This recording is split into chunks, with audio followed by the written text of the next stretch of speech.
बदल जाओ वक्त के साथ, बदल जाओ वक्त के साथ या फिर वक्त बदलना सीखो। मजबूरियों को मत कोसो, हर हाल में चलना सीखो। दिल की गहराइयों से आप सभी का स्वागत है आपके अपने यूट्यूब चैनल फटाफट इंग्लिश की इस क्लास में। आज की इस वीडियो के अंदर हम डिस्कस करने वाले हैं नर्सिंग एग्जाम्स के इंग्लिश को लेकर। लगातार 3 वीडियोस हमने अपलोड कर लिए हैं। डेली के डेलीज हम वीडियोस को अपलोड करते हुए जा रहे हैं। यदि आप लगातार वीडियोस नहीं देख रहे हैं तो डेफिनेटली इससे लॉस आपका होगा।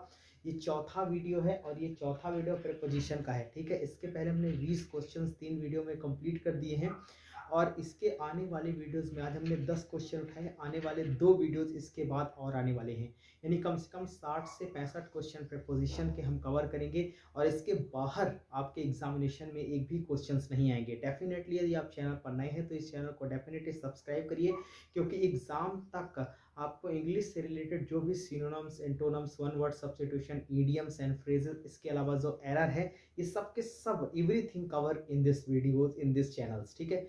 इस चैनल में आपको सारी चीज़ें कवर मिलेगी। तो आज हमने 10 क्वेश्चन उठाए हैं।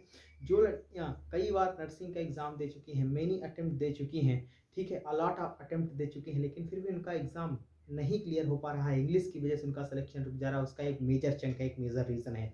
उसका मेजर रीज़न ये है कि कई गर्ल्स जो है वो इंग्लिश को हिंदी की तरह से पढ़ना चाहती। कई टीचर अभी ऐसे हैं जो कि क्या करते हैं, ट्रांसलेशन करवाते हैं, ट्रांसलेशन करवाते हैं, यानी कि वो टेंस और वॉइसेस में इस लेवल पर आकर भी, कंपटीशन के लेवल पर आकर भी बच्चों वाली हरकत करते हैं और क्या करते हैं, वो हिंदी लेकर चलते हैं। वह जाता है, रोता है, नाचते हैं। बहुत ही रॉन्ग मेथड है और इस मेथड से तो आप कभी भी एग्जाम क्रैक नहीं कर पाएंगे, ठीक है।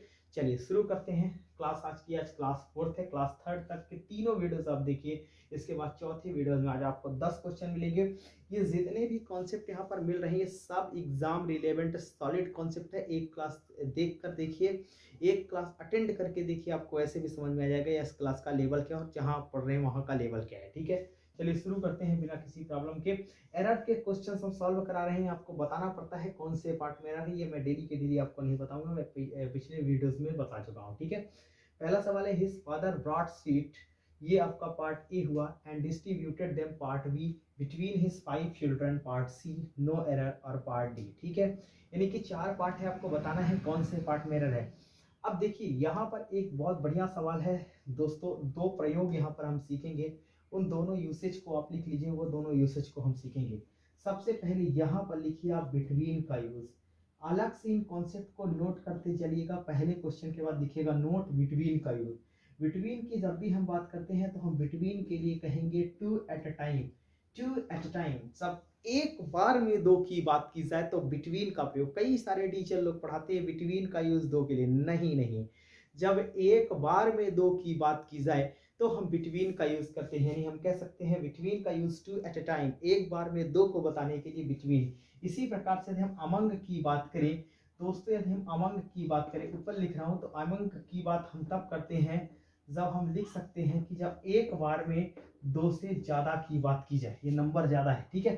जब एक बार में 2 से ज्यादा की बात की जाए तो अमंग का यूज होता है, और जब की बिटवीन का use two at a time, जब एक बार में 2 की बात। तो देखिए यहाँ पर जो स्वीट डिस्ट्रीब्यूट किया गया है दोस्तों, ये स्वीट डिस्ट्रीब्यूट 5 चिल्ड्रंस में किया गया है, यानी एक बार में 2 से ज्यादा की, 2 की बात की जाती तो दोनों का नाम मेंशन कर देता, लेकिन यहाँ पर 5 चिल्ड्रन लिखा है। चाइल्ड का प्लूरल चिल्ड्रन होता है, 5 है तो यहाँ पर बिटवीन नहीं होगा, यहाँ पर क्या होगा दोस्तों, यहाँ पर अमंग का प्रयोग होगा।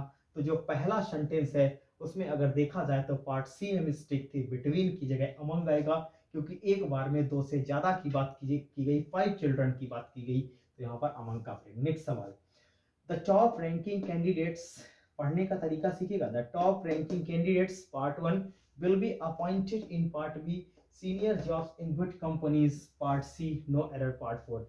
अपॉइंट के साथ हमेशा, चाहे अपॉइंट लिखा हो चाहे अपॉइंटेड लिखा हो, अपॉइंट के साथ लिख लीजिए एक फिक्स प्रीपोजिशन टू का प्रयोग किया जाता है। लिख लीजिए बहुत अच्छे तरीके से।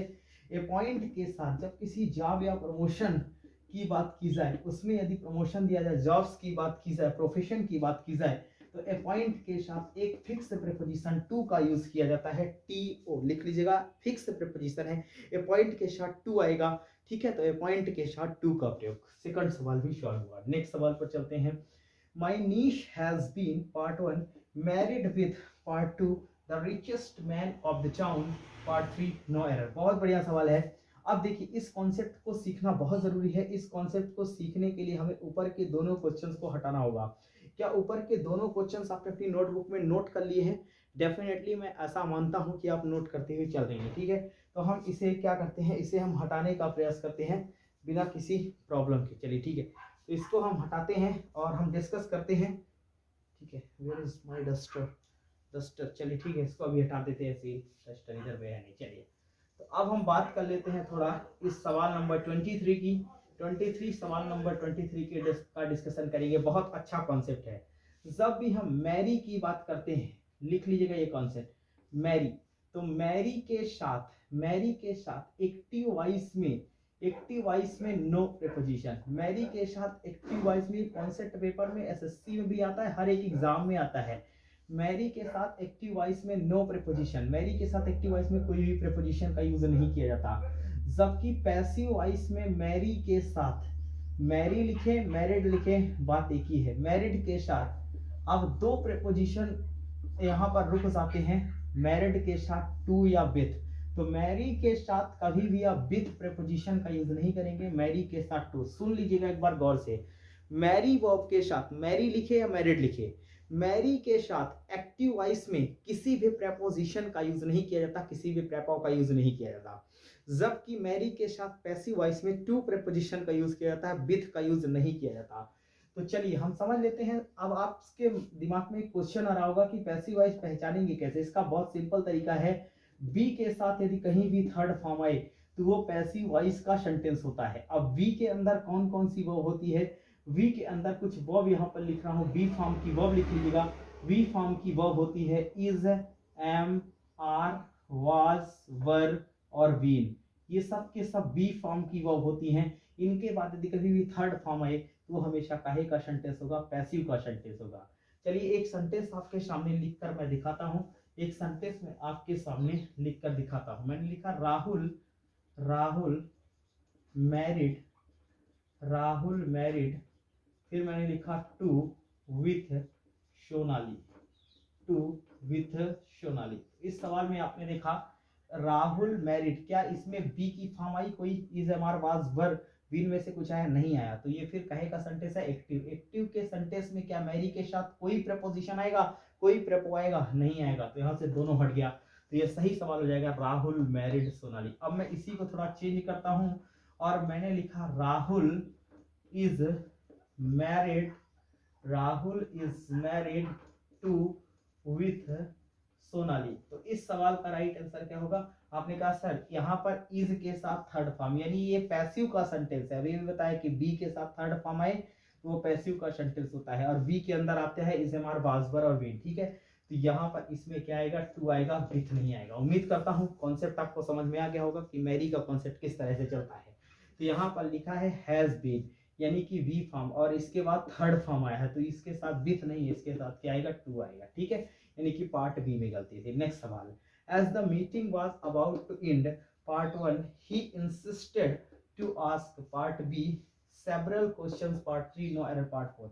इंसिस्ट के साथ हमेशा आपको ऑन प्रेपो का यूज करना है। इंसिस्ट के साथ ऑन प्रेपोजिशन आता है, और यदि प्रेपोजिशन के बाद कोई वर्ब आए तो हमेशा किस में होती है, आईएनजी फॉर्म में होती है। तो आस्क की जगह आस्किंग हो जाएगा, यानी कि पार्ट बी में गलती थी। इंसिस्ट के साथ ऑन लगाइएगा, ठीक है। नेक्स्ट सवाल, our mathematics teacher part 1 often emphasises on part B the need for a lot of practice part 3 और नो एरर पार्ट 4। एम्फेसाइज के साथ आपको ऑन नहीं लगाना है, एम्फेसाइज के साथ ऑन नहीं आता, ठीक है। क्योंकि एम्फेसाइज का मतलब होता है जोर डालना, दबाव डालना। तो जब पहले से ही जोर डालने का सेंस दे रहा तो ऑन का कोई यूज यहाँ पर नहीं है। नेक्स्ट सवाल, my answer part 1 is different part B than yours part 3 no error. बहुत ज्यादा इंपॉर्टेंट क्वेश्चन है। डिफरेंट के साथ बहुत बार पेपर में पूछ लिया गया है। डिफरेंट के साथ आपको फ्रॉम प्रेपो का यूज करना है, फ्रॉम प्रेपोजिशन का यूज करना है। इसमें पार्ट 3 में गलती थी, ठीक है। नेक्स्ट सवाल, the management did not part 1 select him as he was part 2 not eligible to the post part 3 no error. Eligible, बहुत अच्छा सवाल है। एलिजिबल के साथ फॉर प्रीपोजिशन का यूज किया जाएगा। इलिजिबल के साथ फॉर प्रीपोजिशन का यूज किया जाता है, ठीक है। इलिजिबल के साथ फॉर लगाइएगा, इंग्लिश में फिक्स है, ठीक है। अपॉइंट के साथ टू लगा लीजिएगा। नेक्स्ट सवाल, beside chocolates part 1 they also what part 2 mini toys for child part 3 no error, ठीक है। अब यहाँ पर लिखा है बिसाइड, ठीक है। अब बिसाइड और बिसाइड्स का यूज आपको थोड़ा सिखाते हैं कि बिसाइड और बिसाइड्स का यूज किस तरह से किया जाता है। इधर साइड में लिखता हूँ, देख लीजिएगा, बिसाइड और बिसाइड्स का यूज। जब भी हम बिसाइड की बात करते हैं तो बिसाइड का मतलब क्या होता है? बिसाइड का मतलब होता है किसी चीज के बगल में, इसी को इंग्लिश में अगर कहना चाहे तो नेक्स्ट टू, बगल में, ठीक है। और जब हम बिसाइड्स की बात करते हैं तो बिसाइड्स का मतलब होता है इन एडिशन टू, के अतिरिक्त, इन एडिशन टू के अतिरिक्त, ठीक है। तो इन एडिशन टू के अतिरिक्त, इसमें एक्स्ट्रा एस लगा है तो इसका मतलब होगा इन। तो अब देखिए इन एडिशन टू, ठीक है, इसका मतलब होगा besides chocolate they also bought many toys for child, उन्होंने चॉकलेट के अतिरिक्त और टॉयज भी लड़के के लिए खरीदे। तो बिसाइड की जगह क्या हो जाएगा? बिसाइड्स हो जाएगा।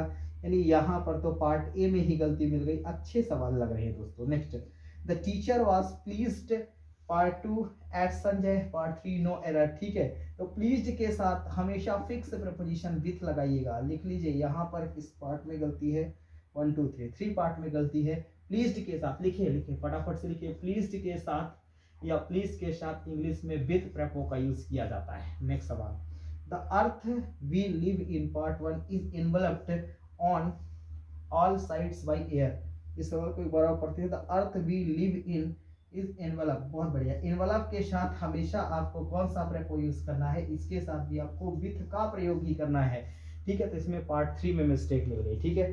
होप करता हूँ दोस्तों, होप करता हूँ कि आप सभी को ये वीडियोस अच्छे लग रहे होंगे, और अच्छे नहीं भी लग रहे हैं तो भी देखिए, क्योंकि एग्जाम यदि आपको क्लियर करना है तो वीडियोस देखने ही पड़ेंगे। और हम प्रीपोजिशन के 2 वीडियोस और लेकर आएंगे। 30 क्वेश्चन हमने लगभग कंप्लीट करा दिए हैं, उसमें बहुत सारे कॉन्सेप्ट कवर कराए हैं।